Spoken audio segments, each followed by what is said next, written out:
Good afternoon, everyone. Welcome to the regularly scheduled meeting of Ways and Means Committee.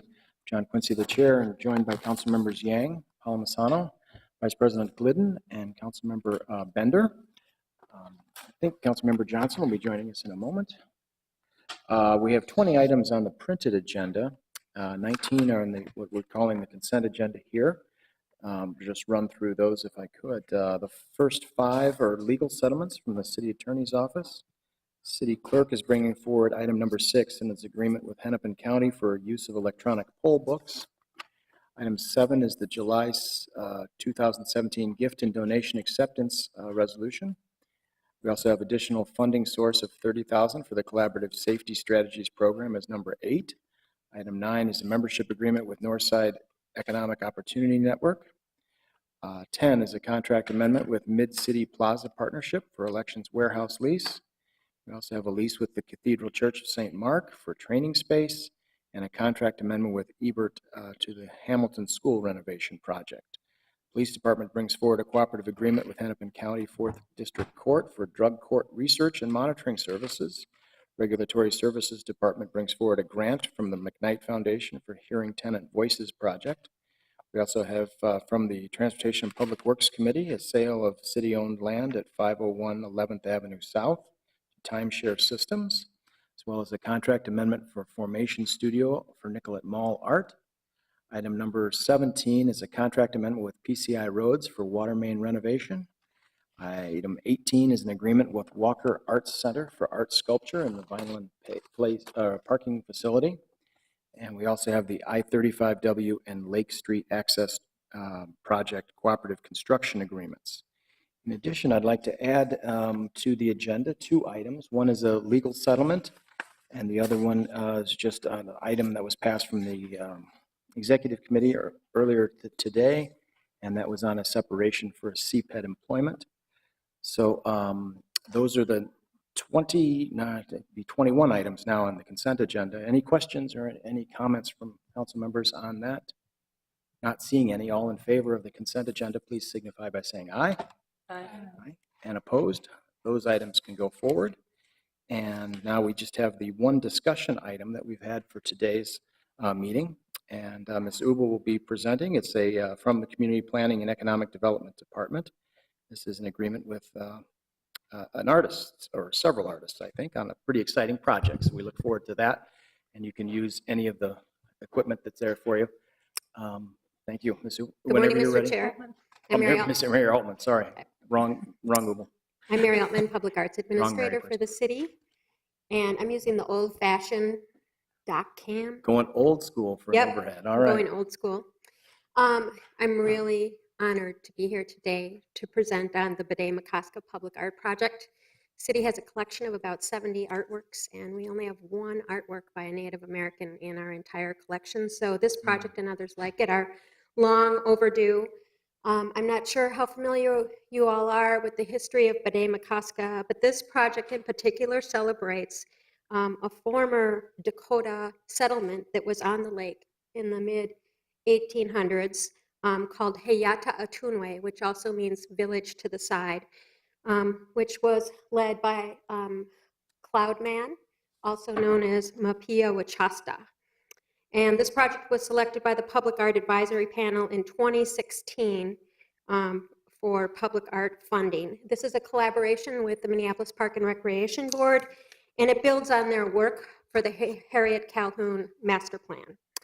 I'm not going to read all of the goals of the project, but I just kind of want to stress a few things. One is that the purpose of this project is really to reveal the history of the Dakota people at the site and the important history of the Dakota people at the site, including the fact that this was an agricultural community, the first traditional agricultural community, and also the place where the Dakota language first started to be written down. The goals also include educating people about the history of the Dakota and other Native people who have resided in this area over time. And a stress is really on talking about the history, but also recognizing that the Dakota people are part of the city's present and the city's future. We want to provide a gathering space and opportunities for multiple encounters around the lake. A lot of folks have expressed an interest in using this space as an educational place and a place to hold ceremonies. We want to connect members of the Dakota diaspora back to the place. And we've also heard a lot, especially from Dakota people, about the need to honor the lake, but also provide access and to restore the lake in this area as much as possible and to have a light touch. So something that doesn't involve a lot of concrete. The project has had a lot of community engagement. It builds on the community engagement and the work of a community advisory committee that included descendants of Cloudman as part of the Calhoun Harriet Master Plan. We held a visioning session last fall with Dakota artists and writers about this space and what they would like to see.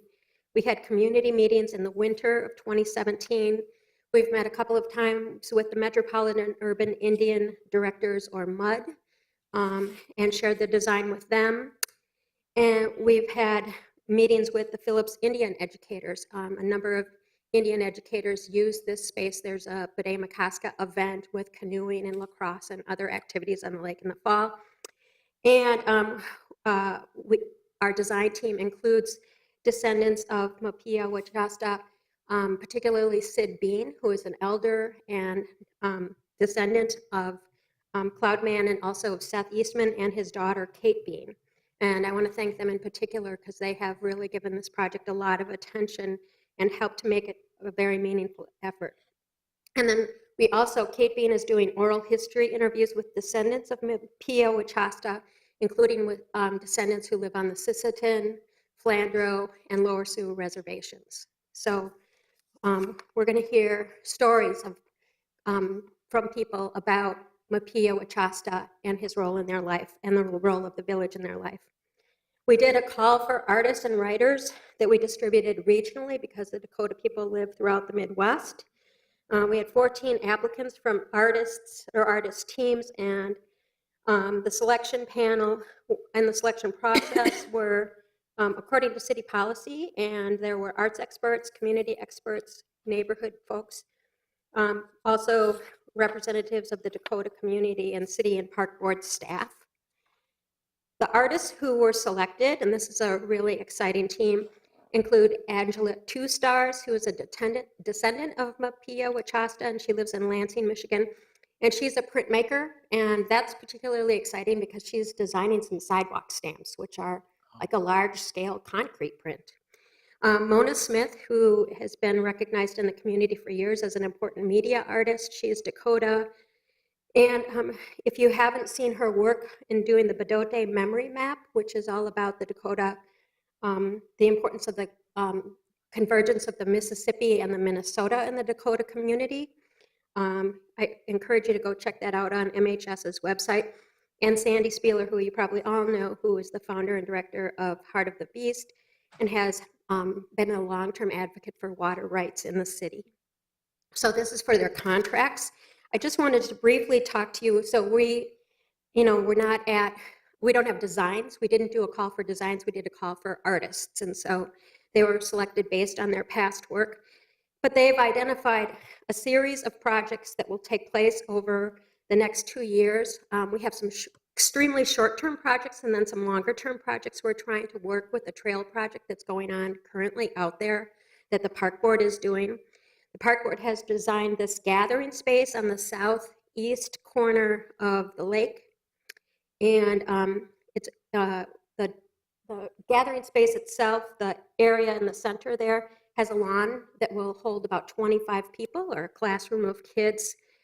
And the walking path is being diverted away from the lake to accommodate the gathering space.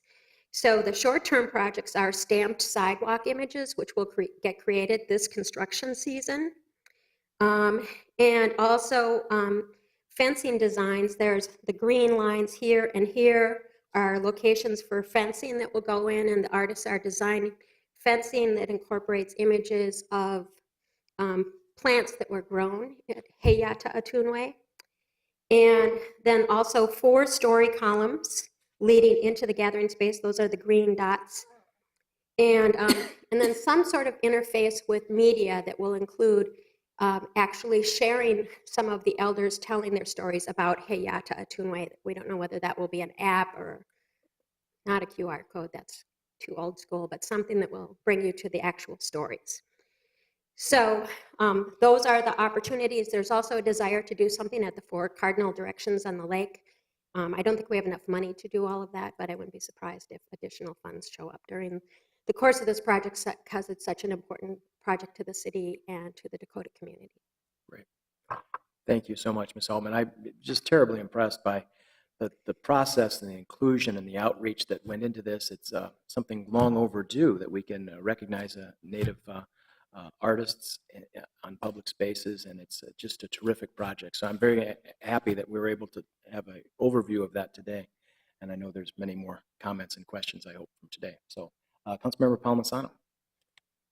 Thank you, Mr. Chair. This has really been a great process, and I just want to echo and thank Mary Altman and everybody that worked on the engagement process for this. I truly do feel like those that really wanted to become part of this and have a voice in how this would take shape had an opportunity to do so.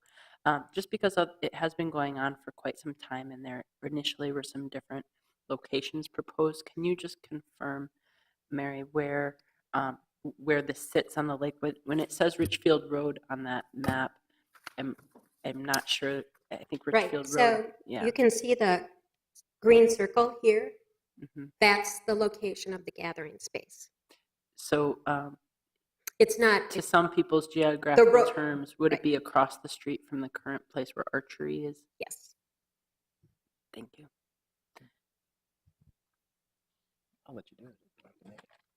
Mr. Chair, I'd like to move this for approval. I think this is this is an emotion, not just receive and file, but to approve this public art project and to validate the community process that occurred. And so with excitement for what's to come and of the artists that are going to be part of this, I'd like to move this forward. Good. Thank you very much. Any questions on Councilmember Palmisano's motion? Not seeing any. All those in approval, please signify by saying aye. Aye. Well, that is terrific. That Thank happily you very much. passes.